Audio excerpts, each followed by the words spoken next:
Pues actualmente se dice que es un 22% de la población mexicana padece de algún grado de hipertensión arterial. Y eso es aproximaciones, porque la estadística en nuestro país, bueno, no siempre es muy uniforme, que digamos, pero aproximadamente el 22% de la población mexicana padece de hipertensión arterial de algún grado. Cuando nosotros vamos separando a grupos, vamos a dar cuenta de que a mayor edad hay mayor grado de hipertensión.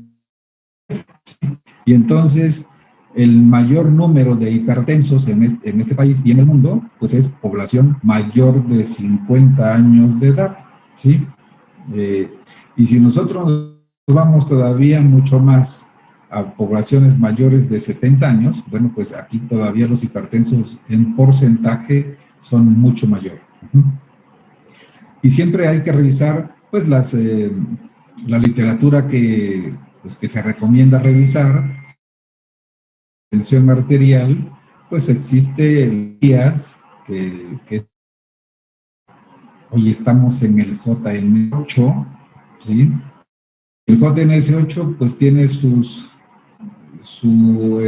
criterios para la atención, para el diagnóstico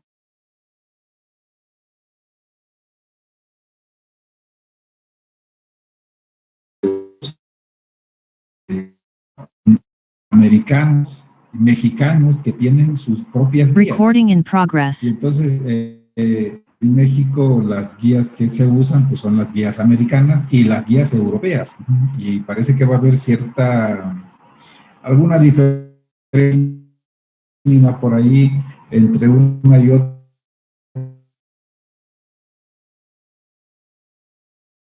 Hipertensión arterial. Porque la hipertensión arterial, bueno, la van a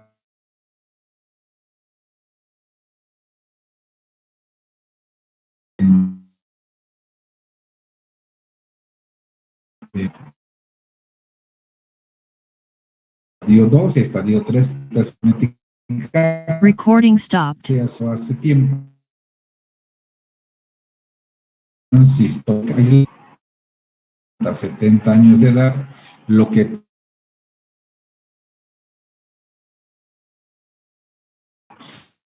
y cuatriación general como concepto de normal, es un número que le parece así como mágico, y dicen la presión normal es 120/80, ¿sí?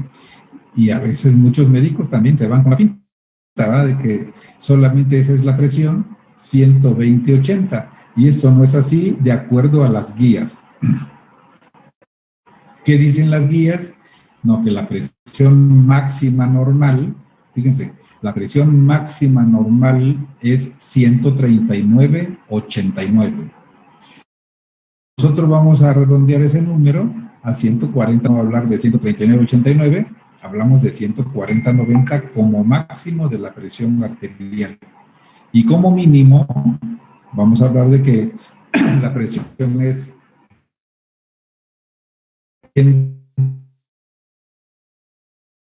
160, ¿sí? Entonces la presión 160 es los 90. Todo lo que no esté dentro de ese rango de jóvenes va a ser hipertensión o hipotensión. Y bueno, ya de la clasificación la vamos a escuchar ahorita, y creo que en todo mundo nos debemos poner de acuerdo, porque a partir de ahora ya no va a haber pretexto para decir yo no sé cuál es la presión máxima normal, cuándo voy a llamar a alguien hipertenso o cuándo le voy a llamar a alguien hipotenso, de manera general. Pero también hay que tomar en cuenta otras patologías que dejan a la hipertensión pues como que en una posición distinta a lo que dice la guía de manera general. Y me voy a referir al diabético, al paciente nefrópata, al paciente isquémico, ¿sí? ¿Cuál es la presión máxima en el paciente diabético? Bueno, pues dicen las guías que 130 o 135/85. Fíjense ustedes cómo le dan menos valor para ser hipertenso, ¿sí? ¿Y qué pasa con el nefrópata? Pues muy parecido, ¿verdad? 130/80, ¿sí? ¿Y qué pasa con el paciente isquémico? Eh, Recuerden que las coronarias se llenan en diástole y entonces en el paciente isquémico la presión arterial diastólica no debe ser menor de 70. Si tenemos a un paciente con una cardiopatía isquémica, bueno, pues hay que mantener una presión diastólica arriba de 70, ¿sí? Porque menos de eso, pues hay menos flujo coronario y el paciente puede estar, pues, en un compromiso hemodinámico por angina, ¿sí? Entonces, fíjense ustedes que la hipertensión, pues, no es lo mismo para todos. Pero también cuando buscamos las metas, hay que llegar a las metas en el paciente hipertenso, ¿sí? Y para eso, bueno, pues en el tratamiento que también vamos a tocar de manera amplia, pues vamos pues hablar de muchos fármacos y cuáles son las metas. Y las metas son muy generales, porque habla de generalidad y dicen que un paciente en meta es aquel que está menor de 140/90 y ya nosotros, de acuerdo a las patologías a tratar, pues ya veremos si es un diabético, sus metas son menores, si es un paciente nefrópata o si es un paciente con cardiopatía isquémica o aquel paciente de proteinuria, ¿sí? Entonces, esto va a ser muy interesante. También hay estudios que se tienen que correlacionar con el paciente hipertenso, como es la radiografía que ya hablábamos ayer. La radiografía en el hipertenso pues debe tener algún interés, como lo mismo los exámenes de laboratorio, el electrocardiograma, ¿sí? Hay electros que son muy característicos de la hipertensión arterial, decíamos de la hipertensión hipertensiva en el electrocardiograma, o la cardiomegalia de hiperventricular izquierda en la placa de tórax. Y hablar del tratamiento, pues el tratamiento tiene que ser cumpliendo un objetivo, ¿sí? La hipertensión arterial, ¿a qué órgano?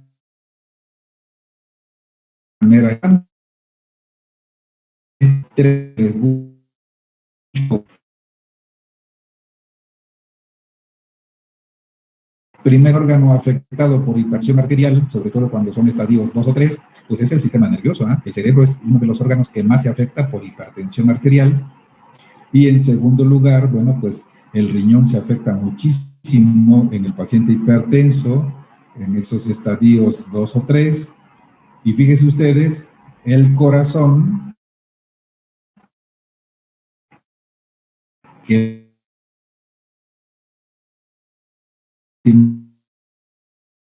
¿sí? No es el primer órgano en afectarse como pareciera.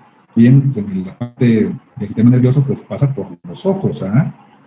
Las retinopatías hipertensivas, pues no son y nosotras a lo mejor no hacemos todo lo que deberíamos de hacer y se nos pasa una parte importante por el pretexto que sea, por tiempo o porque no hay el espacio adecuado, es el fondo de ojo. Sí, el fondo de ojo es una práctica que deberíamos hacerla en todos los hipertensos porque nos va a dar pues, más o menos ahí la cronicidad que tiene la hipertensión, el daño que ha hecho esta tensión arterial a nivel vascular y bueno, pues tomar pues, tratamientos mucho más intensivos. Entonces, la meta del tratamiento y el objetivo que debe cumplir un tratamiento farmacológico es que sea cerebroprotector, nefroprotector y cardioprotector. Si mi tratamiento tiene esas características, pues entonces no es un tratamiento adecuado, ¿sí? Hay que bajar la presión, por supuesto, pero no hay que bajar la presión con lo que sea. Debemos de bajar la presión con los fármacos adecuados que tengan características, ¿sí? Y bueno, pues la evolución natural del paciente hipertenso es hacia la falla cardíaca, ¿sí? A la cardiopatía isquémica, ¿sí? Pero importante, el paciente hipertenso va directamente que no tiene reversa, que es la insuficiencia cardíaca. Y bueno, acuérdense que hay la insuficiencia cardíaca sistólica, la falla de bomba, y la insuficiencia cardíaca diastólica por hipertrofia del ventrículo izquierdo, por ese retardo en el tiempo de relajación izquierdo, secundario a que da la hipertensión arterial. Entonces, este tema creo que es bastante amplio, nos va a llevar hoy y mañana seguramente, ¿sí? Y ojalá quede clarísimo todo lo que nos van a decir. Por supuesto, la fisiopatología de la hipertensión arterial, que creo que no ha cambiado, es alteración del sistema renina-angiotensina-aldosterona, y es donde va a incidir el tratamiento farmacológico, el tratamiento de medidas generales, que uno lo da como por hecho de que todo el mundo lo sabe, pero siempre hay que estar informando al paciente que además de los fármacos, pues tiene que tener pues una buena dieta, actividad física, perder peso, y bueno, pues controlar también los otros factores de riesgo que siempre acompañan a la hipertensión. Y diríamos que esos otras comorbilidades que acompañan a la hipertensión, pues básicamente dos: la diabetes y la dislipidemia, y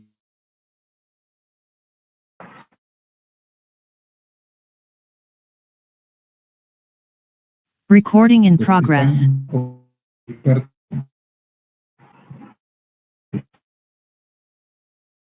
Hecho de ser hipertenso, tiene una probabilidad de 50%, quizá un poco más, de ser diabético, solo por ser hipertenso, ¿sí?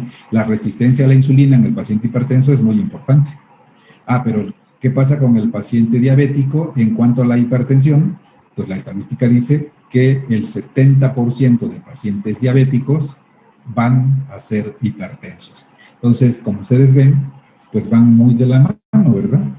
Y no tiene caso tratar a un paciente hipertenso y dejar de tratar en este mismo la diabetes, la obesidad o la dislipidemia, ¿sí?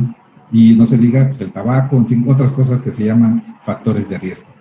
Entonces vamos a darles la palabra a sus compañeros para que nos hablen de la hipertensión arterial, e iremos aclarando algún punto si es necesario, ¿vale? Ok, doctor, muchas gracias. Bueno, antes que nada, muchos compañeros mencionaron en el grupo que tenemos que se le trababa un poco, entonces ahorita que estaba mencionando algunas cosas que no entendíamos muy bien, pero no queríamos interrumpirlo. Entonces, cualquier cosa igual nos puede parar para que haga alguna observación. Entonces, claro, sí. Bueno, vamos a comenzar con hipertensión arterial sistémica. Mi hermana y yo vamos a dar este tema. Entonces, ¿pueden cambiarle, por favor? ¿Qué es los puntos que vamos a tocar el día de hoy? Definición, la clasificación esencial y secundaria, factores de riesgo, fisiopatología, manifestaciones clínicas, complicaciones, diagnóstico y criterios, y tratamiento y prevención. Bueno, vamos a comenzar con la definición como tal. La hipertensión arterial, pues bueno, creo que ya lo hemos estado viendo muy seguido y lo vamos a ver toda la vida. Es una enfermedad crónica que puede ser controlable y obviamente pues de una etiología multifactorial que pues va a estar caracterizada por una presión arterial sistólica de una persona en el consultorio o en la clínica mayor a 140 milímetros de mercurio y presión arterial diastólica mayor a 90 milímetros de mercurio. Esta, recordemos que debe ser obtenida en 2 o más visitas en consultas. Nosotros como médicos no podemos diagnosticar hipertensión arterial si solo lo medimos una vez y ya nos salieron elevadas tanto la PAS como la PAT, ¿no? Entonces recordemos 2 o más visitas en consulta. Entonces, como lo mencionaba el doctor, se cortó un poquito, pero en realidad los valores normales o anormales tenemos muchísimas definiciones o muchos cuadros que nos pueden ejemplificar los valores. En realidad, en las últimas guías americanas del American College of Cardiology y del American Heart Association del 2017, que se dice que fueron las últimas, se cambió por completo esta definición que les di de hipertensión arterial, considerándose esta por encima de 130/80. lo que pues nos abre un panorama de incertidumbre. ¿Por qué? Porque pues recordemos que este es un importante problema de salud pública, no solo pues por su alta incidencia y prevalencia, sino pues por su estrecha asociación pues con el desarrollo de enfermedades cardiovasculares y cerebrovasculares. Entonces, el riesgo de enfermedad cardiovascular pues va a aumentar con el incremento de la presión arterial, incluso en su rango normal. Aquí tengo dos, no sé exactamente cuál de estas dos nos pueda servir más en la clínica. Adjunté la del American Heart Association y el de la guía de práctica clínica para cualquier, pero no sé cuál recomienda el doc que sea como la más acercada a la clínica.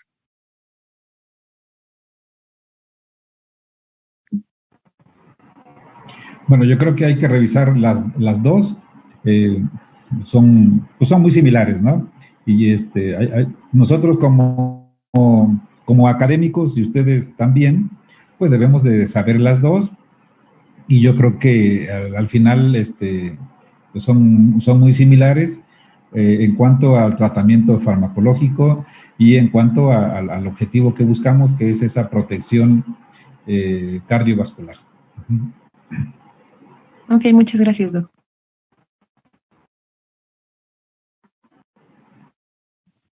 Con respecto a algunos, bueno, perdón, ¿sí se escucha?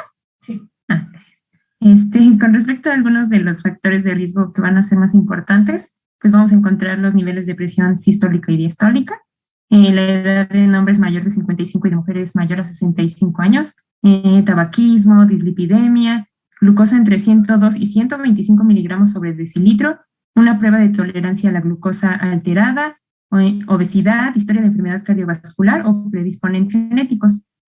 También se ha nombrado la ingesta excesiva de alcohol, la ingesta excesiva de sal, sedentarismo, etcétera. Y, por ejemplo, hay otros factores de riesgo que van a influir en el pronóstico en pacientes con hipertensión arterial. Aquí les puse dos tablitas. Por ejemplo, los que ya hemos visto, que son de riesgo cardiovascular. Otros factores adversos como HDL bajo, LDL elevado y microalbuminuriam diabéticos. Con respecto al daño a órgano blanco, hipertrofia ventricular, los valores de proteinuria y creatinina, evidencia de placas ateroscleróticas en arterias mayores diagnosticadas por radiografías. Y con respecto a la comorbilidad asociada, pues por ejemplo, EBCs isquémicos o hemorrágicos, demencia vascular, infarto de miocardio, angina, etcétera. Y les puse también a la derecha una tablita que nos mide el riesgo cardiovascular. Igual nos lo divide de riesgo muy alto, alto, moderado y bajo. En este son como causas muy específicas, por eso no me quiero meter tanto en esto, pero se las dejo aquí. Por ejemplo, también nos puede ayudar mucho el score. Por ejemplo, en el de muy alto, mayor al 10 o igual al 10%. Y pues básicamente eso.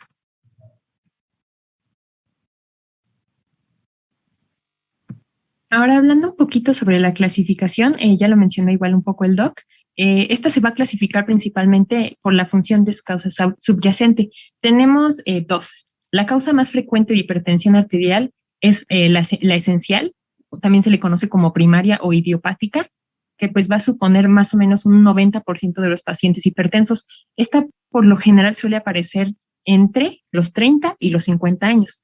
En su patogénesis pues van a influir muchos factores genéticos, ¿no? Y también ambientales.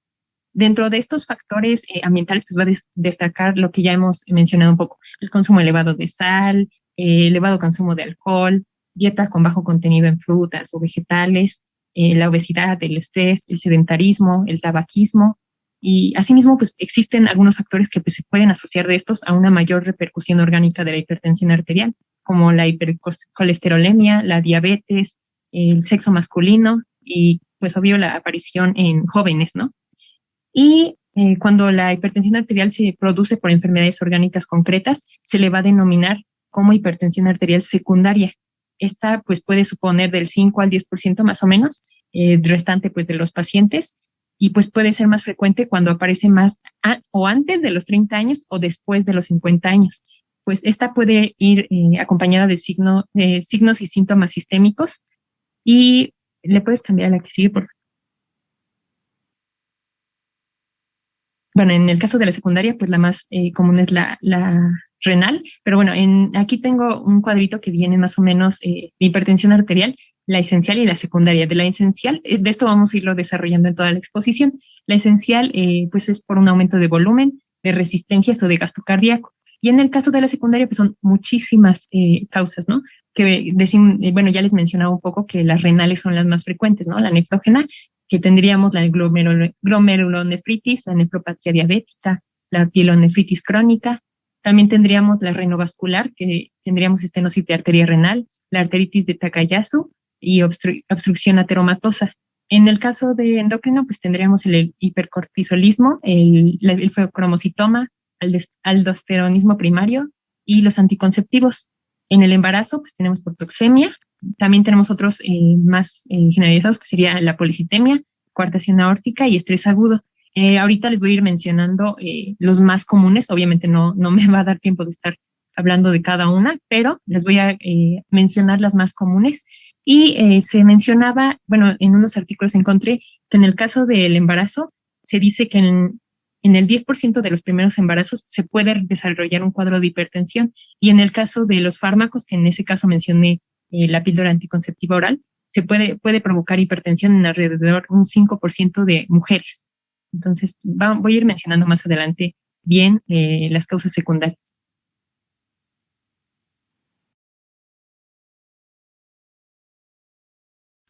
Aparte de esa clasificación, en realidad tenemos otra que también es importante, que es la clasificación según los valores de la PA. Aquí tenemos muchísimas. Va a ser como una recapitulación. Tenemos una conocida como hipertensión arterial sistólica aislada. Esta se va a dar principalmente en ancianos. Se dice que las cifras de presión arterial sistólica suelen ser superiores a 140 y de la diastólica inferiores a 90. Y aquí va a haber una correlación con los eventos cardiovasculares. Del otro lado tendríamos a la diastólica aislada, que pues prácticamente sería lo contrario, ¿no? Unas cifras de presión arterial sistólica inferior a 140 y de la diastólica superior a 90 milímetros de mercurio. Otro repaso importante que pues hemos estado viendo son las crisis hipertensivas. Recordemos que las crisis hipertensivas son elevaciones de la presión arterial sistólica de 180 milímetros de mercurio o de la PAD de 120 milímetros de mercurio. Esto se va a dividir en dos tipos, recordando un poco, en emergencia y urgencia hipertensiva. Recordemos que en el caso de la emergencia hipertensiva, pues suele ser el estado más severo. Este está asociado a lesión aguda grave de un órgano diana, como imaginemos en el caso de encefalopatía, síndrome coronario agudo, insuficiencia cardíaca, disección aórtica, fracaso renal, etc., ¿no? Esta, pues obviamente, pues va a requerir un tratamiento urgente. Y del otro lado tendríamos a la urgencia hipertensiva. Esta, recordemos que la diferencia entre la emergencia es que esta no va a conllevar una lesión aguda del órgano diana. Entonces, pues por lo general se trata con fármacos orales, de lo cual pues vamos a hablar más adelante. También tenemos otras que vamos a encontrar en la clínica.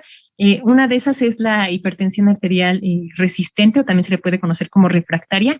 En esta no se van a conseguir reducir las cifras de presión arterial. El objetivo, pues obviamente, es menor a 140-90, pues a pesar de que hagan cambios en el estilo de vida, o que al menos tengan 3 fármacos antihipertensivos, o que hay un inadecuado incumplimiento terapéutico, o empleen sustancias hipertensoras, o puede ser incluso por una causa secundaria que pues no está sospechada, o una lesión incluso irreversible en el órgano diana.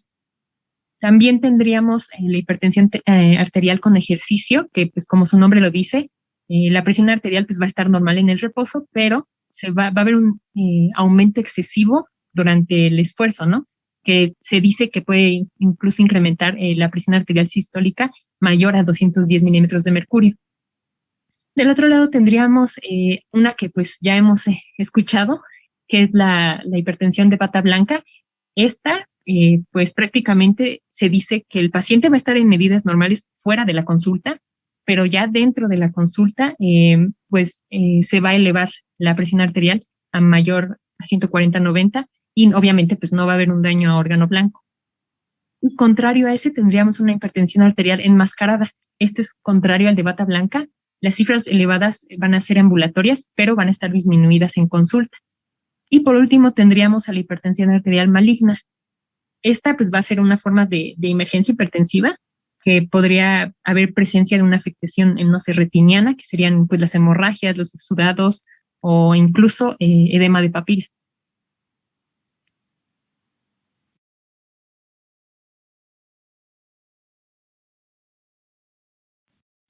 Entonces, vamos a ir vamos a ver que uno de los factores más importantes para el desarrollo de la hipertensión va a ser la disfunción endotelial y justamente de manera secundaria, como había dicho el doctor, la activación excesiva del sistema renina-angiotensina-aldosterona, de lo cual vamos a hablar en un momento. Además, sabemos que van a existir factores predisponentes genéticos y ambientales, como el sobrepeso, sedentarismo, el consumo de sodio en la dieta, el consumo de alcohol, y la presión arterial pues va a ser mantenida por 3 factores importantes, los cuales son el volumen sanguíneo, las resistencias periféricas y el gasto cardíaco, como habíamos visto en una tabla pasada. Si uno de estos se modifica por algún mecanismo, puede aumentarse y como resultado puede elevar las cifras de presión arterial. Los factores hemodinámicos que van a mantener la presión arterial son regulados por hormonas provenientes del sistema nervioso autónomo, que son aminas simpático-mimétricas, que tienen efectos diversos sobre los receptores alfa-adrenérgicos y beta-adrenérgicos de los vasos sanguíneos y del corazón. Hay algunos factores como el sistema renina-angiotensina-aldosterona, las prostaglandinas y otras que vamos a ver que van a influir muchísimo. Entonces, primeramente vamos a dividir la fisiología en factores neurógenos y factores humorales. Empezando con los factores neurógenos, en el que va a existir impulsos adrenérgicos que van a liberar norepinefrina de las terminaciones nerviosas postganglionares. Esta sustancia va a producir la estimulación de receptores alfa y beta adrenérgicos de los vasos sanguíneos y del corazón. La estimulación alfa adrenérgica va a producir vasoconstricción, mientras que la beta adrenérgica va a producir vasodilatación. La estimulación beta es cronotrópico positivo, por lo que nos puede producir taquicardia, y también es inotrópico positivo, que nos puede aumentar la contractilidad, y va a finalizar con el aumento del gasto cardíaco.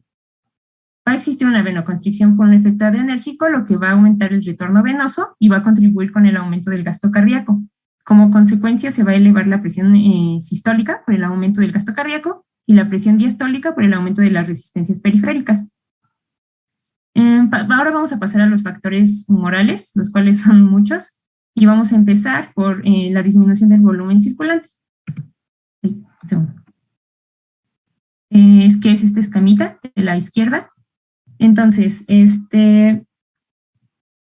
por medio de trasudados excesivos, hemorragias, deshidratación o depresión de sodio, se va a provocar una disminución de la presión arterial y en consecuencia también de la perfusión renal.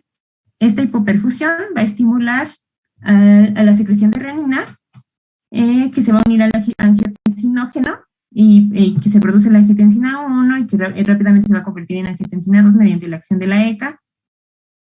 La angiotensina 2 tiene un efecto vasoconstrictor y a su vez estimulará la secreción de aldosterona. El efecto vasoconstrictor va a aumentar las resistencias periféricas y con respecto a la secreción de aldosterona va a existir una retención de sodio y de agua, aumentando el volumen extracelular y finalmente ambos mecanismos van a aumentar la presión arterial. Posteriormente ya se restaurará la perfusión renal. Otro mecanismo tiene que ver con el sodio. Cuando hay un aumento de la concentración de sodio en la pared arterial, va a aumentar el efecto de las catecolaminas, lo que va a terminar con la vasoconstricción y aumento de las resistencias periféricas. Entonces, el aumento exagerado de la ingesta de sal por tiempo prolongado, pues es lo que nos puede producir la hipertensión. Además de que el sodio plasmático, pues puede aumentar debido a que el riñón, pues en ocasiones es incapaz de excretarlo. Esto es causado por un aumento de retención de agua, hipervolemia y hipertensión. Con respecto a la insulina, que sabemos que pues tiene su efecto sobre el metabolismo de los carbohidratos, va a tener un efecto protector vascular, como ya había dicho el doctor, bueno, de los factores protectores, que se va a perder con la resistencia a la insulina, obviamente sí se tiene, promoviendo un efecto en las células endoteliales a través de los receptores específicos para la insulina, lo que promueve síntesis proteica e hipertrofia del músculo arteriolar, elevando asimismo pues la presión arterial. Luego vamos con la secreción excesiva de hormonas adrenocorticales, como el cortisol y la 18-hidroxicorticoesterona, que va a producir retención excesiva de sodio y agua, como habíamos visto, justamente para provocar la hipertensión arterial. Y por último, con el esquemita de la derecha, lo que les había dicho que era como la parte más importante, que es la de la disfunción endotelial. Con disfunción, pues nos podemos referir al desbalance entre la secreción endotelial de sustancias vasodilatadoras, como por ejemplo el óxido nítrico o la prostaciclina, que van a disminuir su secreción y va a aumentar la de las sustancias vasoconstrictoras, como la endotelina 1, y de algunas sustancias proinflamatorias, como la interleucina 1. Este desbalance va a aumentar el tono vascular y va a aumentar la presión arterial, lo que podría favorecer a la aterosclerosis por su carácter proinflamatorio de la interleucina 1. Algunos factores de riesgo como la diabetes, el tabaquismo, la hipercolesterolemia o el envejecimiento van a producir esta disfunción endotelial. Por eso la alta prevalencia de la hipertensión. Además, el sistema renina-angiotensina-aldosterona va a contribuir a la disfunción endotelial mediante múltiples mecanismos como el estrés oxidativo, la secreción de endotelina 1 y la disminución del óxido nítrico.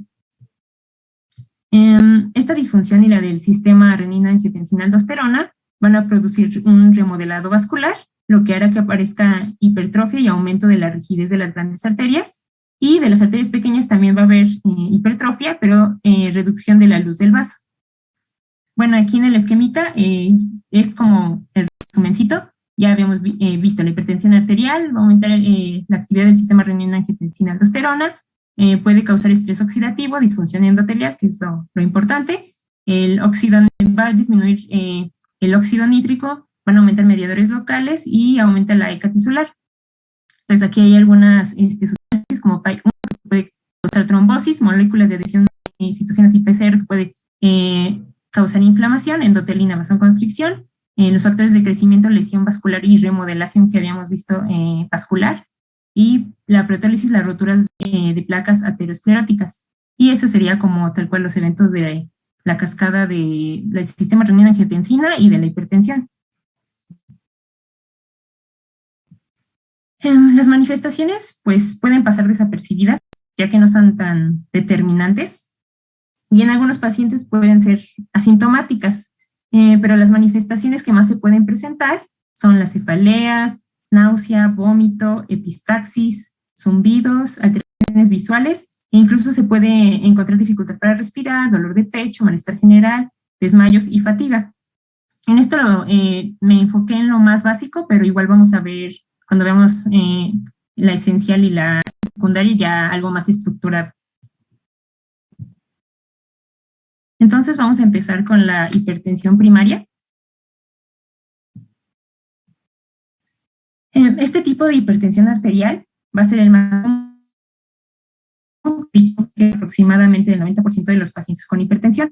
Lo van a determinar más como idiopático, pues vamos a ver que las secundarias pues tienen causas más específicas. También se dice que la esencial es por tendencia genética. Con respecto a la fisiología, bueno, yo leí y decía que no estaba tan clara, pero que se cree que es debido a un defecto en el transporte de sodio a través de las membranas o una respuesta simpática exagerada al estrés o combinación de estos factores. Entonces, se va a clasificar en hiperreninémica, hiporreninémica, normoreninémica, y en la hiperreninémica, la actividad de la renina plasmática va a estar elevada. Vamos a ver en un momento en criterios diagnósticos cómo se puede medir. La elevación de la presión arterial va a ser del aumento de las resistencias periféricas por acción de la angiotensina 2, como ya habíamos visto en la fisiopatología, y por el incremento de la retención de sodio. Esta es la que más se va a presentar en los pacientes, aproximadamente como en un 60% de los pacientes, y se dice que se puede haber daño a órganos blancos. De hecho, dicen que es como el más grave. El tratamiento va a ser complicado, pero igual vamos a ver más adelante bien todo lo que tenga que ver con el tratamiento, pero de forma resumida va a responder mejor a beta bloqueadores y a diuréticos. La hiporreninémica, la actividad de la renina plasmática se va a encontrar disminuida, va a existir un aumento de volumen intravascular y se va a presentar aproximadamente en el 30% de los pacientes, generalmente más en mujeres con cifras de presión ligera o moderadamente alta, y que en ocasiones pueden mostrar signos de daño a órgano blanco. El tratamiento tendrá un resultado más satisfactorio con diuréticos y si no se puede controlar con los diuréticos, se puede agregar un inhibidor de la enzima convertidora. Y por último, la normorreninémica. Se va a presentar en aproximadamente el 10% de los pacientes. Generalmente van a ser del sexo masculino, que tengan cifras de presión arterial ligeramente elevadas. La hipertensión es de predominio sistólico y puede ser exacerbada por el ortostatismo y por esfuerzo. Hay aumento de gasto cardíaco y de la actividad simpática, lo que puede producir taquicardia y una respuesta hipertensora. Y tal cual como dice su nombre, pues la renina plasmática generalmente se va a encontrar normal. Bueno, aquí podemos ver un esquemita que es el resumen de lo que les acabo de decir, del hiperreninémico, el normorreninémico y hiporreninémico.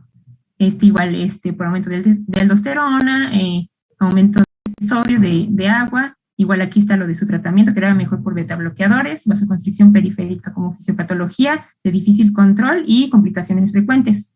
La normorreninémica, hiperactividad del sistema nervioso autónomo, se dice que es un síndrome hipercinético y generalmente se puede tratar con beta bloqueadores de fácil control y complicaciones ocasionales. Y la hiporreninémica, expansión del volumen extracelular, se puede tratar con diuréticos, igual fácil control y complicaciones ocasionales. El diagnóstico también, pensando en esto porque lo vamos a ver más adelante, pero pues a sospecha de hipertensión arterial la confirmamos con la presión arterial, una técnica estandarizada, la clasificación de la presión arterial, que ya las hemos estado viendo con Sam. También tenemos que establecer su riesgo cardiovascular y ya el inicio del tratamiento. Y con el tratamiento igual, aquí les puse como los fármacos más comunes, pero igual aquí no quiero como entrar tanto en el tema. Pero el objetivo es normalizar las cifras de presión arterial mediante medicamentos antihipertensivos y evitar el desarrollo de complicaciones arteriales y parenquimatosas de la hipertensión arterial sostenida. Más de lo mismo, les puse una tablita en estas indicaciones, efectos secundarios, precauciones, pero igual no es como para que se lo aprendan, pero sí es importante que se sepa.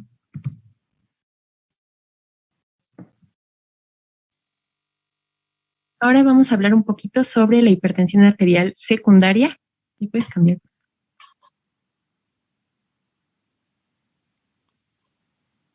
Antes de mencionar bien todo esto, recordemos que durante la evaluación inicial de un paciente con hipertensión, se debe primero, pues confirma el diagnóstico, ¿no? También, después de eso, ya debemos empezar a detectar algunas causas de hipertensión arterial secundaria, ¿no? También debemos evaluar el riesgo cardiovascular, del cual voy a hablar más adelante, si hay daño orgánico e incluso comorbilidades. Y pues para esto, ¿qué se va a necesitar? Pues establecer los niveles de la PA y pues una historia médica bien hecha, que pues puede incluir pues la historia familiar, el examen físico y todo lo que hemos estado viendo. Entonces voy a hablar un poquito ya sobre una evaluación diagnóstica orientada a la detección de esta hipertensión arterial secundaria. Primero, pues comenzaríamos con la historia médica, ¿no?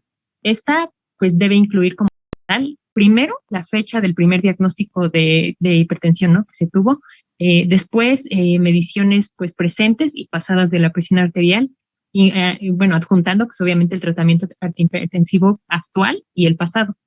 Debe prestarse pues especial atención a manifestaciones de causas secundarias de hipertensión arterial pues secundaria, ¿no?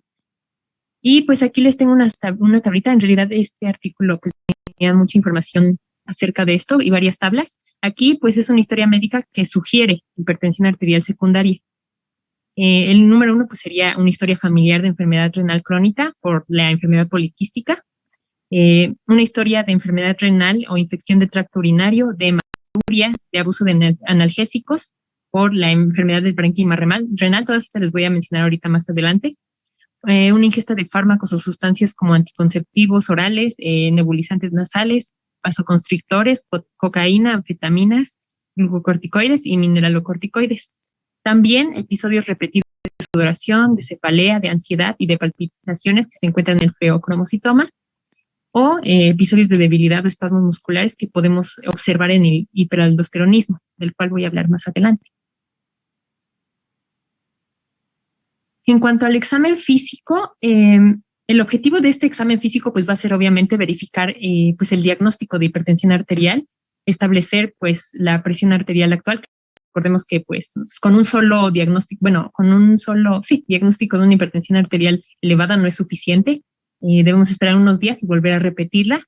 También pues, seleccionar cuidadosamente posibles causas de hipertensión arterial secundaria y pues afinar una estimación en el riesgo cardiovascular, del cual les voy a hablar más adelante. Aquí tenemos una tabla de la exploración física que puede ser sugerente de hipertensión arterial secundaria. Tenemos, pues, primero, si observamos características del síndrome de Cushing, que bueno, ya hemos estado viendo en endocrinología, que pues recordemos que hay como una obesidad central, hirsutismo, fases en luna llena, etcétera. También estigmas cutáneos de neurofibromatosis, eso porque en el feocromocitoma puede estar relacionado, se dice que en al menos 1% de los casos, con estigmas de neurofibromatosis, que como recordamos de derma, pues en neurofibromatosis se veían unas manchas café con leche muy características.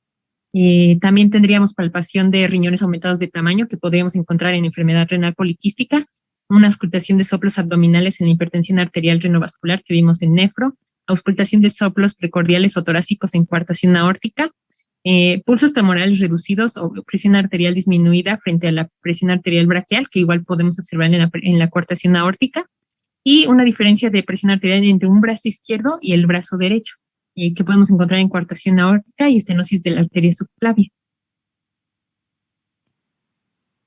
En cuanto a las pruebas de laboratorio, pues va a ser específico de cada uno de las causas de hipertensión arterial secundaria. En realidad es que son muchísimas, pero pues va a estar orientada obviamente a la patología en específico, ¿no? El objetivo pues de estas pruebas pues va a ser obtener evidencia de la presencia de cualquier factor de riesgo adicional. Debemos buscar las causas de hipertensión arterial secundaria y pues descartar esta presencia de un daño orgánico. En primer lugar, pues obviamente se van a realizar las más sencillas y ya después, una vez que tengamos un estudio confirmatorio, podríamos ya proceder a unas pruebas ya más complejas que nos orienten hacia el posible diagnóstico. Y ahora vamos a hablar un poco sobre la búsqueda de formas secundarias de hipertensión arterial secundaria. Las etiologías más frecuentes en niños de hipertensión arterial secundaria, en quienes el 70 al 80% de los casos de hipertensión arterial pues, pueden tener una causa específica, son muy distintas a aquellas que vamos a encontrar en los adultos. Por lo tanto, pues obviamente va a resultar más recomendable hacer una evaluación pues inicial basada en edad, ¿no? Porque es muy diferente la de los niños a las causas en el adulto. Entonces, un pequeño porcentaje de adultos con hipertensión arterial pues se puede identificar la causa específica y pues potencialmente reversible a la presión arterial elevada. Entonces, cuando se diagnostica y se les trata adecuadamente, los pacientes con formas secundarias de hipertensión pues pueden curarse, no siempre, en realidad al menos se puede mejorar este control de la presión arterial y pues reducir este riesgo cardiovascular. Por lo tanto, pues sí se aconseja la búsqueda prudente pues de estas formas secundarias pues de hipertensión en todos los pacientes.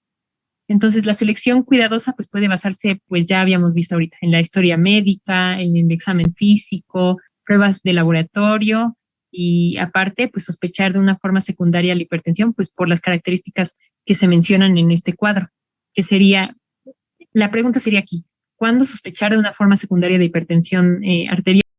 Se dice que son de un curso severo o acelerado de hipertensión arterial. También, si vemos una aparición o empeoramiento repentino de la hipertensión, si hay una hipertensión arterial resistente, si hay daño orgánico desproporcionado a la duración de la hipertensión arterial, si es de un comienzo precoz, o sea, antes de los 30, o ya les había mencionado, en el caso de la secundaria, recuerden que debe ser o antes de los 30 o después de los 50. O si la presión arterial es de 160 a 100 milímetros de mercurio, particularmente si se puede asociar a una repercusión orgánica.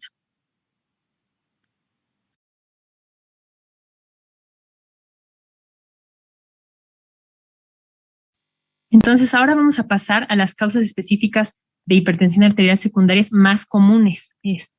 Primero empezaríamos con la enfermedad del parénquima renal, perdón. Esta, pues, suele ser la causa más frecuente de la hipertensión arterial secundaria, que había mencionado en la tablita anterior, bueno, en la que vimos en el inicio. La detección, obviamente, pues, de masas abdominales bilaterales o de aumento, obviamente, en el tamaño renal, pues sí sugiere una enfermedad renal poliquística y pues debe obligar a una eco o tomografía abdominal. Se dice que en los métodos diagnósticos la de elección sería la ecografía, porque nos permite observar esto, ¿no? La anatomía del riñón suele ser una técnica pues no invasiva que pues nos puede aportar todos los datos anatómicos necesarios acerca pues de este tamaño, de la forma, si encontramos, bueno, el grosor cortical, si vemos obstrucción de vía urinaria, si encontramos masas que podrían hacernos sospechar de poliquistosis renal. Entonces, pues la ecografía sería la de elección.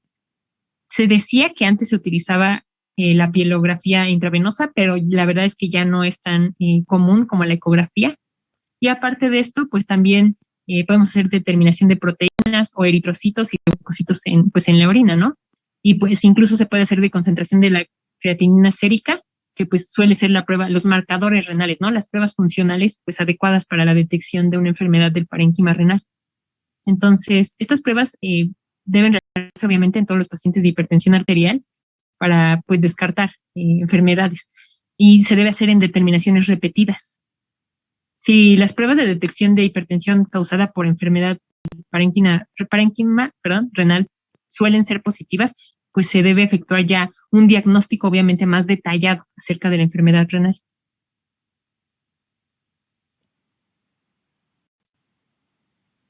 Del otro lado tendríamos a la segunda causa más frecuente, que es la hipertensión renovascular. Esta, en su prevalencia en realidad es no tan común, es de aproximadamente un 2% de los pacientes adultos que presentan elevación de la presión arterial. Esta es, bueno, ya lo vimos en nefro, pues suele ser producida por una o varias estenosis de las arterias renales, que pues en la población adulta pues suele ser mayor, pues suele ser habitualmente de carácter aterosclerótico.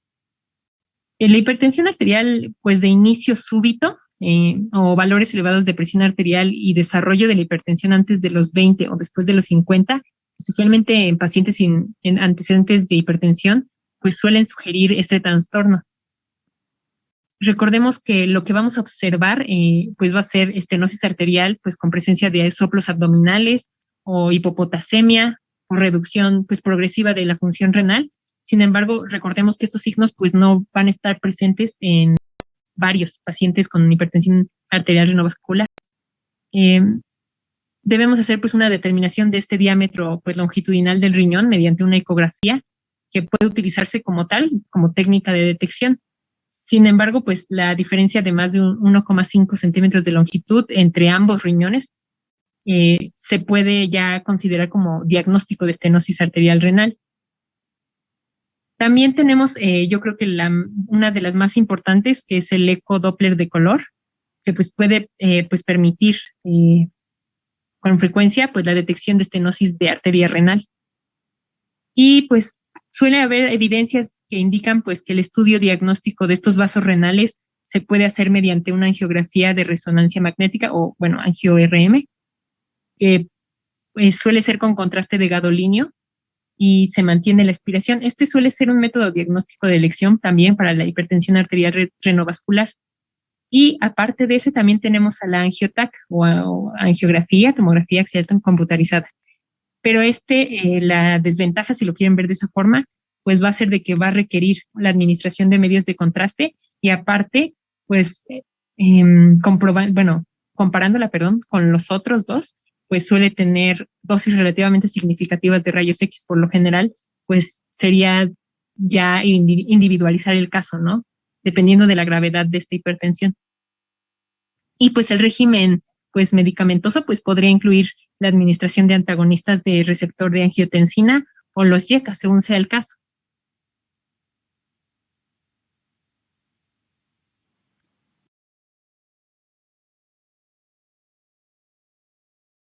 Ahora vamos a hablar un poquito sobre el hiperaldosteronismo primario, En el 30% de los casos se puede deber a adenomas suprarrenales, que pueden ser más frecuentes en mujeres y más raros en niños, y el 70% pues podría corresponder a una hiperplasia suprarrenal, y muy poco común pues el carcinoma suprarrenal. Aquí, en cuanto al diagnóstico, la exploración imagenológica de las glándulas suprarrenales pues puede ser mediante un TAC o una resonancia magnética. También se puede hacer la prueba de supresión de fludrocortisona y la determinación de aldosterona y renina pues, en condiciones estandarizadas. En cuanto al tratamiento, depende. La verdad es que pues, es un tema un poco más complejo, pero igual, individualizar. Recordemos que cada una de estas patologías pues, va a depender de qué otras comorbilidades tenga el paciente, pero en el caso del unilateral, pues causado por adenoma productor de aldosterona o por hiperplasia adrenal, se dice que se suele hacer una adrenalectomía laparoscópica unilateral. Y en el caso de los casos bilaterales, se puede tratar con espironolactona o con eplerenona, esa cosa. Que debido a la última a su corta duración de acción, pues suelen ser necesarias pues varias dosis al día, en contrario a la espironolactona.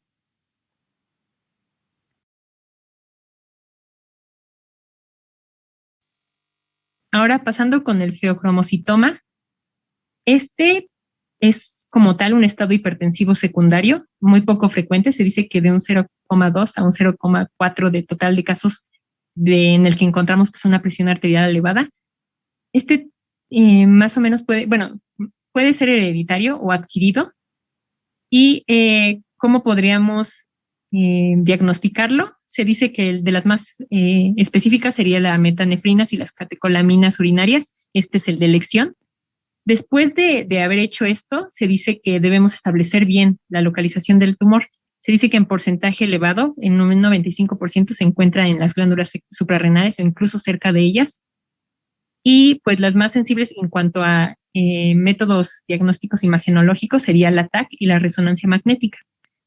Y en el caso pues del tratamiento, pues igual, depende, ¿no? Puede ser bloqueadores de receptores adrenérgicos alfa, y después de un tratamiento suficiente con se puede introducir ya los bloqueadores beta, y después de esto ya podríamos decir que lo preparamos para practicar una extirpación quirúrgica, que pues en la actualidad se va a realizar a menudo por vía laparoscópica.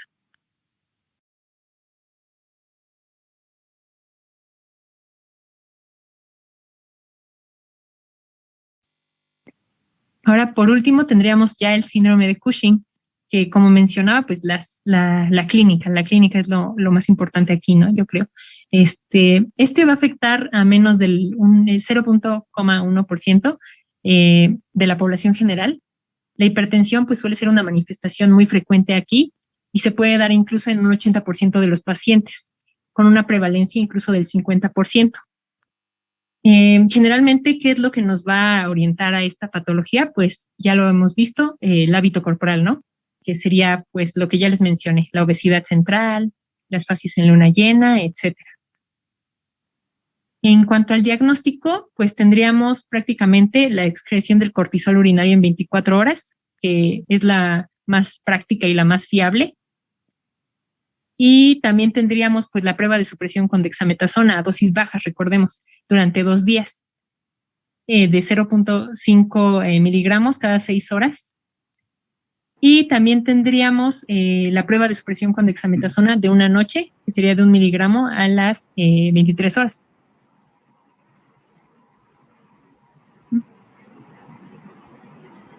Aquí, bueno, adjunté 2 tablitas en lo que resume prácticamente las causas más comunes, que fueron las que di. En esta, pues prácticamente ya viene todo lo que acabo de dar, la historia médica, el examen físico, las pruebas de laboratorio, las confirmatorias, etcétera. Entonces esto, pues lo dejo ahí para cuando les pasemos la diapo, si quieren retomarlo como lo más importante, pues ahí viene en la tabla. Igual ahí adjunté otra que venía en el AMIR.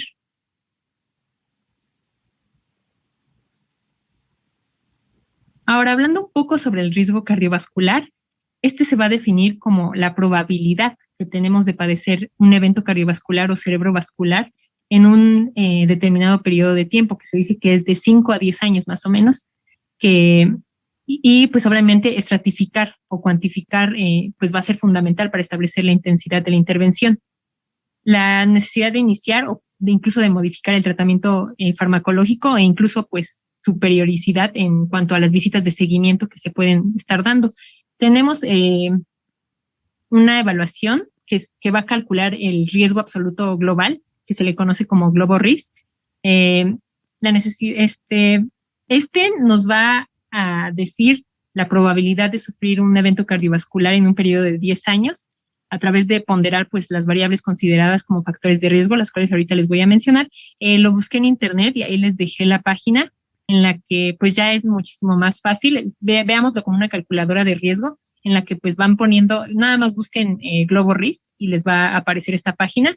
Nada más les pide de dónde son, su género, su edad o si tiene alguna comorbilidad, y en unos minutitos pues ya les va a estimar más o menos el riesgo cardiovascular. Aparte de tenemos la escala de Framingham. Esta pues va a estimar pues el riesgo global para los eventos cardiovasculares como infarto al miocardio. Se considera por 3 cuestiones. El riesgo bajo, menor a 10% a 10 años. El riesgo moderado va a ser de 10 a 20 y el riesgo alto va a ser mayor a 20. Si le cambias a la otra, tenemos ahí una tablita que encontré en la GPC en la que nos dice más o menos los factores de riesgo que toman en cuenta, ¿no? Si es diabético, si es fumador, los valores de colesterol total incluso. Y ya dependiendo de eso, pues estimamos más o menos el riesgo cardiovascular.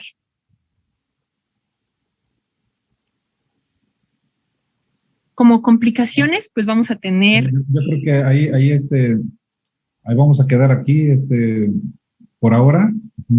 Y solamente quisiera hacer aquí unos comentarios en este sentido. La hipertensión da para mucho más, ¿sí? Primero, saber que es cierto, hay hipertensión secundaria y hay hipertensión primaria o hipertensión esencial, ¿sí? Y que lo más común es que la hipertensión arterial como enfermedad pues sea de característica esencial, ¿sí? 90%, 92%. Y un 5% pues va a ser un paciente con una hipertensión arterial secundaria, que son los que se pueden curar, ¿sí? En muchos de los casos. Y hay por ahí un 2 a 3% que se queda, pues ahora sí que sin causa, ni siquiera es secundaria, pero tampoco es esencial. Entonces, eso es muy importante, sí. La otra situación es que, pues siempre va a haber una falla, ¿no? Una falla en estas enfermedades crónico-degenerativas que van a comprometer al sistema cardiovascular. Y bueno, pues, ¿dónde va a ser la falla? ¿Quién está fallando aquí? Pues hay un órgano importante que se llama endotelio, ¿sí? Quizá el órgano más grande que tenemos es el endotelio, y entonces aquí hay una disfunción endotelial en el paciente hipertenso, como hay una disfunción endotelial en el paciente diabético, en el paciente obeso, en el paciente con choque séptico, ¿sí? En el paciente con cáncer. Entonces, al final, fíjense ustedes qué está fallando en estas patologías que acabo de mencionar, pues el endotelio, ¿sí? Y ese endotelio pues va a producir 2 cosas, ¿verdad? La vasoconstricción, la vasodilatación, y va a facilitar pues de alguna forma el buen flujo de sangre a nivel vascular, o lo va a entorpecer. Y cuando esto se entorpece, bueno, pues vienen otros problemas como serían la inflamación y las trombosis. Entonces, al final de la vida, pues al final, ¿la vida dónde se va a acabar? Pues se va a acabar con una disfunción endotelial, inflamación y trombosis, ¿sí? El paciente hipertenso hace inflamación, hace trombosis, llámese cerebral, cardíaca, pulmonar, a cualquier nivel. Sí, pero también el paciente con diabetes hace disfunción endotelial, hace inflamación y hace trombosis. Y lo mismo el paciente con alguna enfermedad maligna o el paciente que tiene choque séptico. Entonces, fíjense ustedes, pues parece que la vida se acaba con inflamación y trombosis, ¿sí?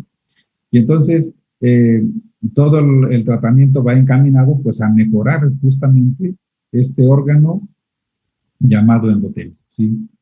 ¿Y cómo va a mejorar? Pues controlando las enfermedades que lo afectan.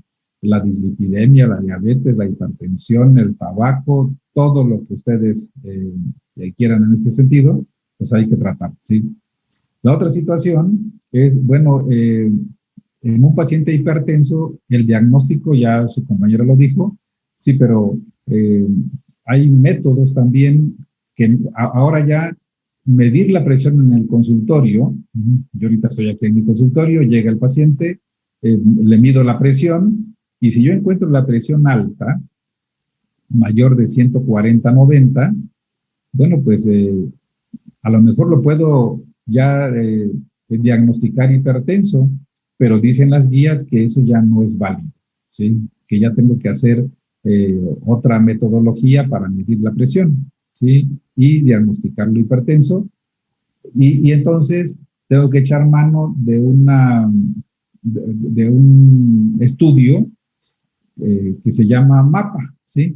Y el MAPA es el monitoreo ambulatorio de la presión arterial de 24 horas. Hoy en día, hacer diagnóstico de hipertensión en el consultorio ya no es suficiente, ¿sí?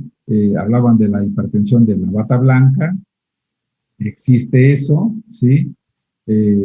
Y bueno, pues el mapeo, ¿a quién se lo vamos a hacer?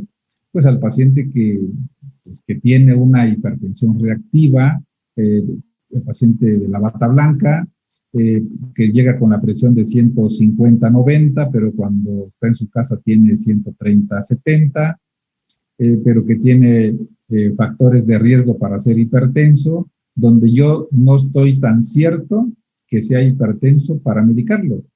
Porque ustedes saben que cuando se hace diagnóstico de hipertensión jóvenes, pues a ese paciente hagan de cuenta que le ponen una etiqueta en la frente que nadie se la va a quitar, ¿sí? La hipertensión no es una enfermedad que hoy la tienes y mañana ya no. Por eso el diagnóstico tiene que ser muy preciso para iniciar tratamiento, ¿sí? Y el MAPA, pues es un método.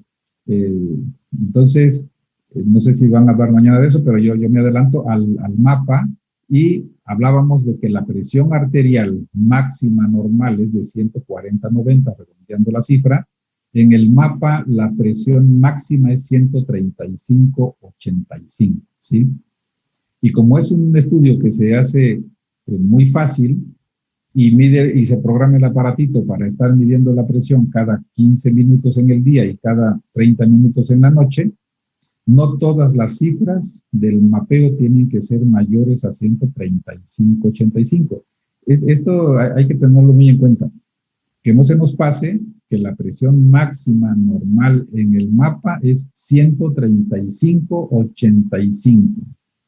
En el consultorio o en cualquier otra parte es de 140/90, ¿sí? Si nosotros en ese universo de mediciones de 24 horas detectamos el 30% de las presiones medidas en más de 135/85, ese paciente es hipertenso, aunque el día que ustedes lo estén revisando tenga 120/80, ¿sí? Entonces, este porcentaje es el que se toma en cuenta. ¿Qué otra cosa más vamos a hacerle al paciente hipertenso? Pues hay que pedirle exámenes de laboratorio, ¿sí? ¿Qué exámenes de laboratorio? Pues de entrada lo que son los generales. Y generales es biometría hemática, una química sanguínea de 27 elementos que me demuestre glucosa, colesterol, triglicéridos, ácido úrico, LDL, HDL, muy importante eso, porque bueno, ¿y qué vamos a buscar en esos exámenes de laboratorio? ¿Qué me interesa de la biometría hemática en el paciente hipertenso? Bueno, pues primero si tiene anemia, ¿no? O poliglobulia, y si tiene anemia, es posible que me está haciendo pensar que hay un daño renal. Acuérdense ustedes que la insuficiencia renal pues cursa con algún grado de anemia, y la hipertensión arterial pues es una patología que genera mucha insuficiencia renal, ¿sí? Entonces, ¿me sirve la biometría hemática para eso? Por supuesto. Sí, pero también la química sanguínea, muy importante, porque ¿qué quiero yo ver en el paciente hipertenso en la química sanguínea? pues quiero ver si es diabético, ¿no? ¿Sí? Acuérdense ustedes que la diabetes y la hipertensión pues van muy de la mano, y entonces yo tengo que hacer diagnóstico pues también de diabetes, y si lo hago a tiempo pues es mejor.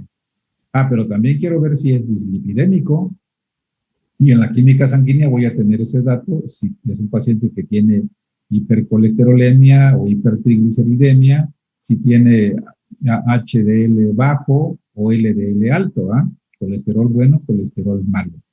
No me va a servir a mí, y esta parte hay que tenerlo muy en cuenta, jóvenes. No nos sirve a nosotros, a ustedes y a mí, tener una determinación en una química sanguínea solo colesterol total, ¿sí? Hoy en día hay que tener la determinación de las lipoproteínas de alta y de baja densidad. Y entonces, de esa manera yo voy a hacer un cálculo, ya hablaba su compañera del riesgo cardiovascular, cómo se puede calcular, y bueno, pues parte de esto es medir colesterol total. No me sirve si no hay LDL o HDL, los triglicéridos, ¿sí? El ácido úrico, porque estos son factores de riesgo cardiovascular. Entonces no se puede concebir que ustedes tengan a un paciente hipertenso y no sepan cómo está su bioquímica, ¿sí? ¿Qué otro examen le vamos a pedir? Bueno, pues ya hablábamos de, pues no hay paciente hipertenso que ustedes no sepan cómo está su tele de tórax, ¿sí? Ya cardiomegalia, ¿sí? Tendrá aortoesclerosis. Bueno, pues habrá que hacer una tele de tórax y ver, ¿sí? ¿Y qué pasa con el electrocardiograma? Bueno, pues también, ¿sí? Fíjense ustedes todo lo que el paciente debe tener en la primera consulta de hipertensión o para diagnóstico o tratamiento de la hipertensión, pues debe tener electrocardiograma, radiografía de tórax, especialmente una tele de tórax, ¿sí? Y exámenes de laboratorio, biometría hemática, química sanguínea y un examen general de orina. Y ustedes dicen, bueno, ¿y para qué quiero yo el examen general de orina en un paciente hipertenso? Muy importante, porque lo que me interesa a mí en el examen general de orina, pues no si tiene un proceso infeccioso, que eso es lo de menos. Infección igual a tratamiento con antibióticos. En este caso, me interesa muchísimo el examen general de orina para ver presencia de proteinuria, ¿sí? El paciente hipertenso, el paciente diabético pueden tener proteinuria. ¿Y eso qué traduce?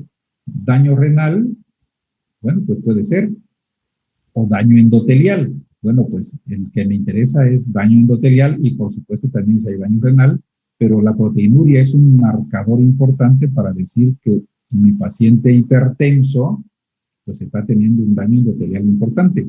Y también va a ser como un marcador, si ya estoy dando tratamiento farmacológico y el paciente sigue con proteinuria, es muy posible que el fármaco que estoy usando parece que no es el adecuado, porque no me está controlando, pues, otras situaciones ahí anatómicas y fisiológicas del sistema cardiovascular que me pueden llevar en algún momento dado, pues, a donde yo no quiero llegar, que es a la trombosis, ¿sí? Eso que decía yo, inflamación y trombosis, y pues ahí se va a acabar la vida, ¿sí? O por lo menos se va a complicar, ¿sí? Y entonces, y en el electrocardiograma, ¿para qué quiero yo el electrocardiograma? ¿Qué quiero ver en el electrocardiograma en un paciente hipertenso, ya sea primaria o secundaria?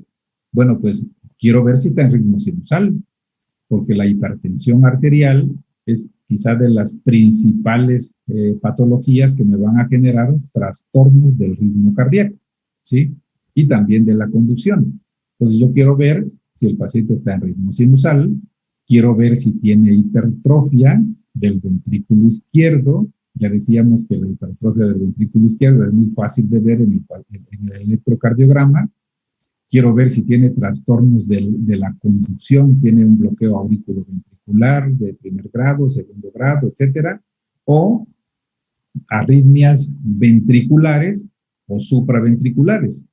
La fibrilación auricular, lo decíamos ayer, antier, creo que sí, bueno, pues la fibrilación auricular, ¿dónde es común? Pues en las enfermedades crónico-degenerativas cardiovasculares, y la hipertensión arterial es quizá la causante importante de la fibrilación auricular, de esa arritmia supraventricular, como es esta, y eso genera todavía mucho más riesgo de trombosis. Entonces, fíjense ustedes que el hipertenso, pues es un paciente interesante porque necesito hacer todos los exámenes que estoy mencionando y ya hablaba su compañera de los riesgos futuros y cómo los voy a detectar de una manera todavía mucho más fina, pues hay que hacerle un fondo de ojo, ¿sí? El fondo de ojo es importante en el paciente hipertenso, que creo que se hace muy poco, pero es fácil, donde vamos a detectar ahí nosotros cambios vasculares, arteriales y venosos, que nos van a dar, pues, un pronóstico en estos pacientes, ¿sí? Entonces, no se olviden de estos estudios que son importantes para el paciente hipertenso. Y por último, quiero acabar mi comentario en esta noche hablando de, bueno, cuál es la exploración del paciente hipertenso, que yo tengo que ponerle el estetoscopio a todo paciente que me llegue, ¿sí? Ya, aunque sea un paciente dermatológico, yo lo tengo que auscultar, ¿sí? Tenemos que hacer cosas, especialidad que sea. Medir signos vitales, ¿sí? Auscultación, por supuesto, y palpación. ¿Sí? Eso lo tenemos que hacer siempre, ¿sí? Y si yo ausculto a mi paciente con hipertensión arterial, bueno, y lo ausculto buscando ¿qué? ¿Sí? Los soplos, seguramente ando buscando soplos, arritmias, y eso lo voy a detectar pues con mi estetoscopio. Y no todo soplo en el paciente hipertenso es lesión valvular, ¿sí? Tenemos soplos de hiperflujo, ¿sí? El paciente hipertenso de largo tiempo y en descontrol podemos tener soplos de hiperflujo, ¿sí? Pero ¿en qué foco auscultatorio? ¿En el mitral? ¿En el tricurpidio? ¿En el pulmonar? ¿Dónde va a estar ese soplo que no va a ser de estenosis? Y jóvenes, este soplo de hiperflujo lo vamos a encontrar en el foco aórtico, ¿sí? Y en el accesorio. Entonces, pero claro, va a ser un soplo que cuando hablemos de estas características, un soplo distinto al de la estenosis aórtica, ¿sí? Entonces, no podemos dejar pasar por alto la auscultación, la inspección en el paciente hipertenso y, bueno, pues nos vamos a dar cuenta de todo lo que está pasando a este nivel. Y algo que dijeron que es muy importante, sobre todo en busca de hipertensión arterial secundaria, bueno, ¿y de dónde hay que poner el estetoscopio? ¿Solo en la región precordial? No, hay que ponerlo también en el hueco supraesternal, hay que ponerlo en los vasos del cuello, en el abdomen, si estoy sospechando que tengo un paciente con una hipertensión arterial secundaria, ¿sí? Porque a lo mejor tiene una estenosis de la arteria renal, ¿sí? Entonces, eso es, pues, importante para el diagnóstico mucho más preciso. El diagnóstico tiene que ser preciso para iniciar tratamiento, llámese farmacológico, tratamiento con medidas generales, que al final pues va a ir todo ahí junto, ¿sí? Y por último, sí, ya para que nos vayamos a descansar, los síntomas del paciente hipertenso, ¿sí? Los síntomas. Esto es a veces hasta parece chusco, pero no lo es. Cuando uno le pregunta a un paciente que viene aquí al consultorio, oiga, ¿y usted padece la presión alta? Y te contesta, sí, doctor. ¿Y en cuánto anda la presión? No sé, doctor, pero me duele mucho la cabeza. ¿Sí? Es una respuesta bastante común, ¿sí? Bueno, ¿y qué tiene que ver que le duele la cabeza? Yo lo que pregunté es qué cifras tiene, porque la presión arterial, pues curiosamente como síntomas específicos no tienen ninguno, jóvenes, ¿sí? Los síntomas de la presión de la hipertensión arterial son ambiguos. Lo más común es que sea sintomática en el 93-95% de los casos. ¿Sí? ¿Y cómo me voy a dar cuenta entonces, doctor, que soy hipertenso? Pues mídase la presión. No hay otro método más que midiendo la presión. ¿Sí? La gente tiene un concepto de que cefalea, acúfenos, fosfenos, mareo, eh, ojo rojo, ¿sí? Hemorragias nasales, son secundarios a la hipertensión. Y eso, jóvenes, no son datos de fiar. ¿Sí? El dato de fiar para la hipertensión arterial es la cifra. ¿Sí? ¿Qué cifra tiene? Y si esa cifra es repetitiva en el consultorio, bueno, pues seguramente es hipertenso. Pero si yo la confirmo en el mapa, pues ya no tengo duda que es el paciente hipertenso. Y los síntomas y signos que luego el paciente presenta no son de fiar, ¿sí? Entonces, hablar de cefalea, de náuseas, de desmayos, fatiga, etcétera, no son datos de fiar. Pero el paciente hipertenso sí puede tener dolor en el pecho, sí puede tener angina. Fíjense ustedes, un paciente hipertenso sí puede tener angina de pecho, ¿sí? Y la angina de pecho no solo va a ser insuficiencia arterial coronaria, hay un término médico que se llama angina hemodinámica, ¿verdad? Y el paciente hipertenso, sobre todo un estadio 3, ¿sí? Que de eso seguramente lo hablarán mañana, hoy no mencionaron esa parte, ¿sí? Imagínense un hipertenso estadio 3. Bueno, pues es un paciente que tiene una hipertensión importante y puede tener angina de pecho, pero no por obstrucción de las arterias coronarias, sino más bien se llama angina hemodinámica.